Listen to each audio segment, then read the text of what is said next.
Hello, everyone, and welcome back to another episode of Collision Repair's Industry Insider. I'm your host, Allison Rogers.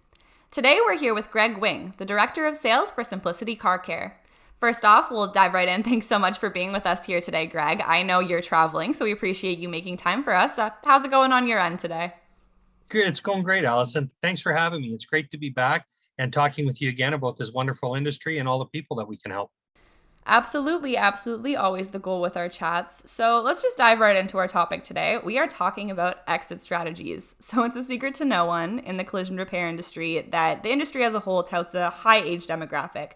We've seen handfuls of facilities close the curtain on collision repair amid the pandemic, and others who are just naturally phasing out of the industry as they age into retirement. So there's a lot to talk about. It's a hot topic for sure. Greg, could you give us just your general overview about why you think exit strategies are so important in today's day and age? Yeah, I agree. Today I would rather us, instigate thought rather than answer questions. So some of my answers to your questions might be formed and posed in the form of a question to our listeners so that they can start to initiate some thought in their mind about where they're going in their career, where they're going with their investment. The worst thing that I can see is somebody spend 10, 15, 25, 30 years building a business. And like you said, during the pandemic, the last couple of years, it's estimated that about 10% of the shops, as a minimum, have closed their doors and walked away. There's no buyers in place for them. They didn't do anything with that asset. And it's just a shame to see how there's an asset there and an investment of time, energy, and quite literally blood, sweat, and tears. And nobody's realizing the investment out of it. So that's what I'd like to talk about today is how people can realize that investment and help them use that towards their retirement. Absolutely. It's disappointing to see something like that when you know that the people are missing out on what could be, lots of dollars when we're talking about selling your business. So I know in our conversations we've talked about exit strategies. It's more than just, a week-long planning process. You need a long time to actually plan your exit strategy and how you're going to leave your business. So with a plan this big, what's the first step? How does one kick off what could be a years-long process of selling their business? You're spot on. It's not an easy process to sell your business. I've been through it in family businesses in two occasions with my parents, but it's extremely difficult. It's very stressful. It's very time consuming. And there's a lot that comes into play. And part of it is the emotional attachment that you have to your business. You often have thought of your business as one of your children. So you need to look at a minimum 3 years out to start making plans to sell your business. You're much better off if you're targeting in that 5 to 7 range. So if you're in your mid to late 50s right now and you own a body shop, this is the time that we need to be talking.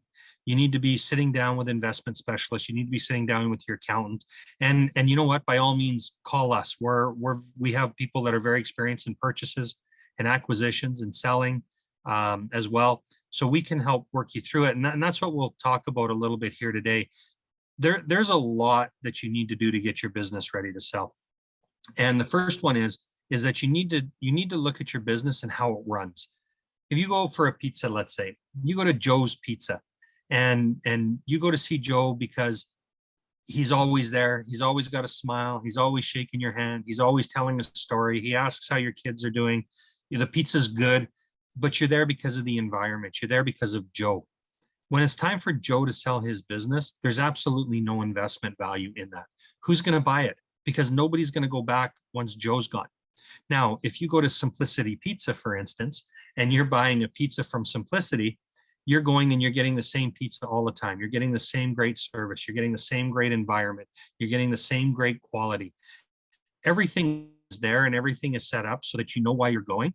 And let's say Bob owns Simplicity Pizza. When it comes time for Bob to move on, uh, move in behind Bob and continue the business the same way. So it increases the value of the business exponentially. And I've talked to a lot of people that specialize in selling auto body shops, and they tell me that they're able to get 20% or more for a business that's on a banner like Simplicity rather than an independent shop. So the first step is, finding those numbers, understanding the value, and speaking to these partners as you're talking about here, and understanding how much you could possibly get. What's the ceiling here?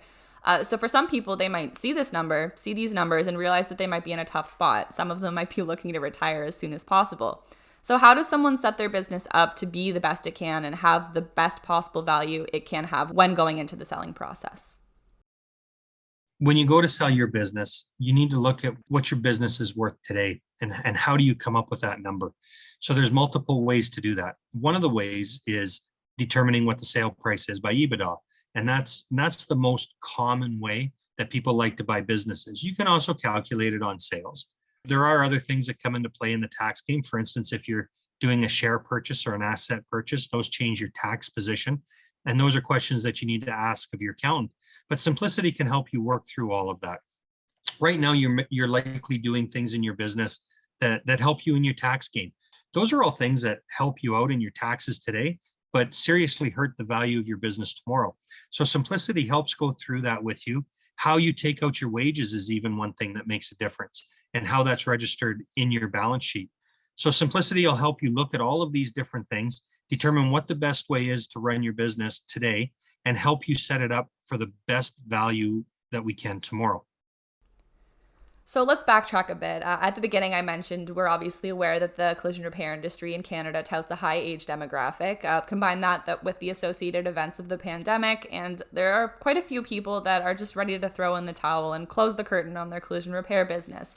Some of these people are looking to retire as soon as possible, as I mentioned before. So, what about these individuals that are just ready to go? What are the options for them? That's a fantastic question, Allison. And we've actually been fielding a lot of those calls here at Simplicity. People that are saying, I'm done, I'm ready to get out, I want to sell my business today. Unfortunately, you have to make some changes. And if you don't have the time to make the changes in your balance sheet and in your expense reports and such, there's other ways to do it. The first way to do it is to make your business run autonomously. Right now, you're running your body shop and it relies on you. You're doing the estimating. You're seeing a lot of the customers. You're doing your own QCs. Some of them are even back in their painting. So the best thing you can do for your business to sell it quick and to get the most value out of it is to call Simplicity, and we can work with you and show you the different ways that we help your business run autonomously. Your business becomes much more valuable when it runs without you. When you can take and pass the keys off to a new owner, walk out, and that business will continue to run. Being part of Simplicity really helps with that. We have standard operating procedures in place that allow new owners to come in and run the business the same way that you ran the business. All of these SOPs and different things that we offer, and when you add vendor relationships and guaranteed discounts that you're getting for your product, and when you add in insurance relationships with guaranteed contracts for work coming into your business, this is all stuff that makes your business extremely attractive for an outside person to buy. Okay, so you say attracting outside buyers is optimum. So there are obviously a few different avenues that collision repairers can take to who they're going to sell their business to, but could you kind of elaborate on why you think attracting outside buyers is optimum? There's three buyers right now for the typical body shop across Canada. The first one is a second generation coming in, or often a third generation now at this stage. The second one is bringing in somebody that's been on the tools or a tech that's been working there for a period of time. And the third option is one of your competitors buy it. All three of these options devalue your business. The first two options, a second generation and somebody coming off the tools, generally don't have the capital and the cash to come in and buy a business. So you're going to carry them, which is what's called a vendor take back model. And they're going to make payments to you, or you're going to guarantee the loan to the bank. Either way, you're not getting your money out of your investment. And if your competitor wants to come and buy you, they definitely are not going to value your business at what you think it's valued at, because they're going to devalue you. They think that they're stronger and they're taking you out, and they're going to decrease those prices. So the best way to get the maximum dollars for your business is to sell to an outside the industry investor or buyer. And being part of a banner like Simplicity and having one of our franchises gives you a lot of value to that outside buyer. That outside buyer comes in and now is operating a Simplicity car care. So back to our Joe's Pizza or Simplicity's Pizza, right? The same thing applies. They're now having SOPs that are in place. They don't need to know how to fix a car to own and run a successful body shop anymore. They can do the business side. They take care of the customers. They do the sales. They do the work in the community, and they spend their time working on the business instead of in the business. So our first goal is to make sure that your shop runs autonomously and allow you to do the same. This just makes it way easier to sell to people outside of the business, and that increases the value of your business, that increases the value of your shop, and it just makes it a whole lot more attractive to people outside to buy. Also, when you're part of a banner, because of the SOPs, because of the vendor contracts, because of the insurance contract, banks are far more willing to lend money to somebody to come in and buy that business now from you that you're a Simplicity. And actually, I've personally been on calls with banks where the bank manager and the loan officers have phoned me and talked to me about Simplicity. And I've given our value presentation to those banks, showed them what we do, showed them how we help, show them how it makes a difference. And it has made a difference in them being able to secure those loans and higher dollar amounts than somebody might lend on a regular body shop that doesn't have a banner like Simplicity. Okay, I hear you. But on that same note, for many collision center owners, passing off the baton to that second or third generation, or perhaps someone that you've worked with for a long time and kind of worked up to that ownership role, that can be a huge source of pride for many collision center owners. I mean, it's a huge deal. So how does that really fit into the plan that we're speaking about here? Hey, Allison, I'm glad you brought up that point. It's actually something that I hadn't thought about till you just mentioned it. But bringing in a second generation into a body shop can be very exciting. I myself personally have a body shop. My son-in-law and my son are in it, and it's a great source of pride for me to have my family and my sons in there working in the body shop. Now it's a new body shop and it's something new to me, but it's still family business, and that's what I grew up in. I grew up every day going to work with my dad on the weekends, and started in there in the summer, 5, 6 years old, sweeping the floors. And I took pride in my dad's business, just like often your children are taking pride in your business. But in so many instances, the second generation hasn't gone and got their ticket. They're not a red seal or they're not a tech, but they're smart. They've done their time. They've gone to school. They've done the education and business, and they know what they're doing, but they need a help. So in the same instance, we have a lot of shops right now that have come on with us where the second generation is coming in, and the first generation is saying, we need to have support for them when we're gone. We're not going to be here all the time. Not saying that we're dying. What we're saying is that we're going to Yuma and we're going to Florida. So we're not going to be there in the winter when they're busiest and they need our help right now. They may not be able to get a hold of us. So we want to make sure that we're putting in support for our children coming in and running the business in the next generation. We want to make sure that they're going to have somebody to go to, that they're going to have somebody that answers the phone as soon as they call, that they're going to be able to bounce questions off, get answers, think of new ways to do it. For so many years, and I had one guy who told me this, he says, so for so many years, the buck stopped with me. Now that I'm part of Simplicity, there's always somebody else to go to for support and help. And I want that for my nephew. I see what you're saying. So while it is obviously a big point of pride, we do have to be realistic about the situation that introduces.